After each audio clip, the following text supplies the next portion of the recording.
theorysabers.com. Not sure if you guys saw this, but Obi-Wan was supposed to be Qui-Gon Jinn, and Qui-Gon Jinn was supposed to be Obi-Wan. And I never knew this. So let's go ahead and read it. We're going to jump right into it. So, marking the 25th anniversary of Episode 1, The Phantom Menace, concept and storyboard artist Ian McKeag, amazing guy, recently revealed an exchange between Obi-Wan and his mentor Qui-Gon Jinn that Lucas ultimately cut at the last minute.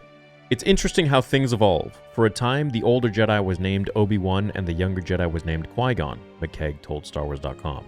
It was very poignant that at the end, as Obi-Wan dies and Qui-Gon defeats Darth Maul and stays with his master as he passes away, he not only takes on his master's quest, but he takes on his name. Qui-Gon becomes Obi-Wan. He continued, "That's why when you see Alec Guinness in A New Hope, he puts his hood down and goes, 'Obi-Wan? Now that's a name I've not heard.' Because he's not Obi-Wan, he's Qui-Gon." And right at the end, George changed it. Although the switch-up would have ended up on a more shocking reveal, it would have yielded the same outcome, with McGregor's Obi-Wan going on to train Anakin, and ultimately his son Luke in the original trilogy. After portraying Obi-Wan in The Phantom Menace, and Episode 2 and Episode 3, McGregor reprised his role in the 2022 Disney Plus limited series Obi-Wan Kenobi, set 10 years after the trilogy concluded.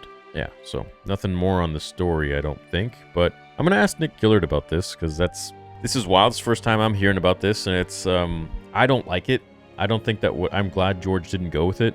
I think it has like a very, oh, what a twist, what a reveal, but nah, we don't need that. I think it's too much. Like, what, the entire Jedi Council continues to call him Qui-Gon Jinn, but he takes the name Obi-Wan? That would be like, that's weird. So then Liam Neeson would be the real Obi-Wan Kenobi, and Ewan McGregor would be Qui-Gon Jinn, but he would take the name.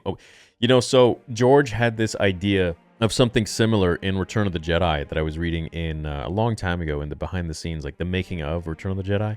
And Luke was supposed to take off Vader's mask at the end, the very end of the film, when Vader dies and he, kills the Emperor and says, "Luke, you were right." Luke is supposed to take his helmet and he's supposed to put it on his head, and he's supposed to say, "Now I am Darth Vader," in the raspy voice, in the robo voice, with the voice changer.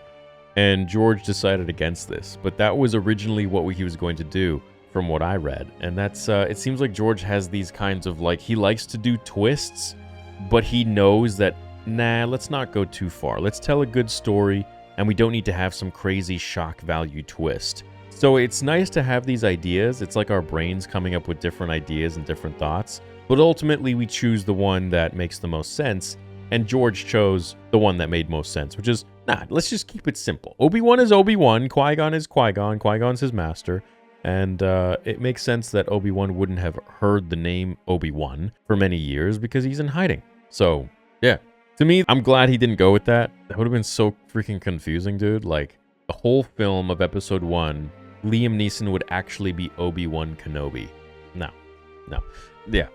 And, a lot of people often say, like, oh, you'd love anything George Lucas does. It's like, nah, man, there's a lot of decisions that he could have made that I disagree with, and I'm glad he disagreed with them too, and he went with what we got in the films. And, I will say this, maybe this could be its own video, but a decision George made that I disagree with is not showing us the full fight between Palpatine and the Jedi and Mace Windu that Nick Gillard shot. That's probably my only qualm. That, and maybe a little bit too much of love stuff with Anakin and Padme in Episode 2. I feel like we could have gotten a little more, maybe a little more action scenes, or a little more of him at the Jedi Temple before he goes off with her, something like that. I don't know. I would have liked to see more of Obi-Wan and Anakin in the beginning of the film. Maybe like, Anakin interacting a little more with the other Jedi. I would have loved to have seen that, but story-wise, no. I mean, George did it perfectly. What we got is, I think, great. And it's hard to imagine anything else other than what we got. So, no. But yeah, for this, I think, Qui-Gon being Obi-Wan, Obi-Wan being Qui-Gon, weird move. But glad we didn't get it. What do you guys think? All right. Have a great day. May the Force be with you. Always. See you in the next one.